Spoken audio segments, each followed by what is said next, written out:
Bonjour à tous, merci Geoffroy de me rejoindre. Je vais présenter d'abord toute seule ce projet d'écolieu touristique et culturel, mais vous allez rapidement le voir.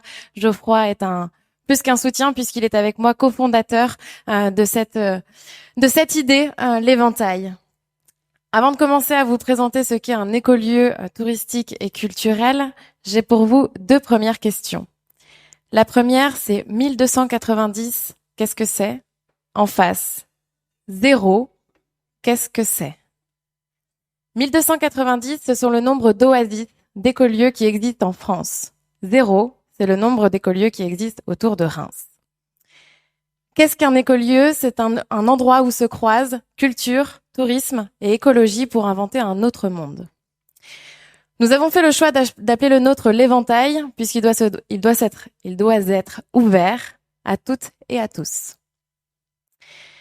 Donc un écolieu, c'est à la fois un habitat partagé. Nous sommes aujourd'hui 7 à partager ce rêve de co-construire un écolieu.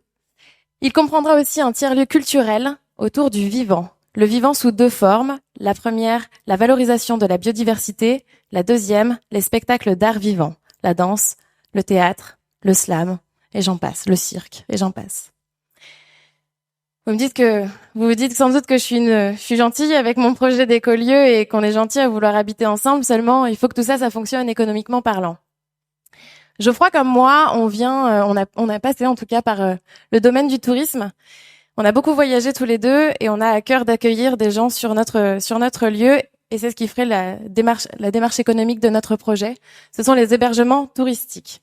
Tous les deux très engagés dans l'écologie. On aimerait que ces hébergements touristiques ils soient le plus low-tech possible. Et pour ça, on aimerait les voir se réaliser en terre crue et créer ainsi des hébergements insolites sur le territoire. On rêve donc d'un lieu de 3 à 5 hectares pour qu'on puisse accueillir toutes ces activités sur le lieu. Apport des fondateurs et fondatrices, 500 000 €. Et je vous ai mis deux exemples de ce qu'on appelle des love shacks, qui sont absolument incroyables selon moi. Et notre projet s'articule autour des 5 P, mais pas ceux qu'on voit d'habitude, mais plutôt la permaculture, la pédagogie, les pestacles, la planète et le partage.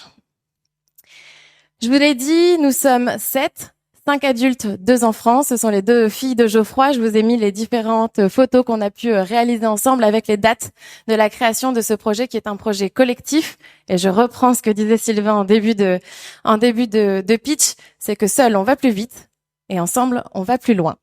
Donc depuis notre première rencontre en novembre 2022, nous en sommes aujourd'hui à pitcher devant vous en 2023, après être passé par plusieurs étapes. Je vous présente en haut, vous trouvez entre Geoffroy et moi, Christine, Cécile et Frédéric qui cofondent le projet avec nous.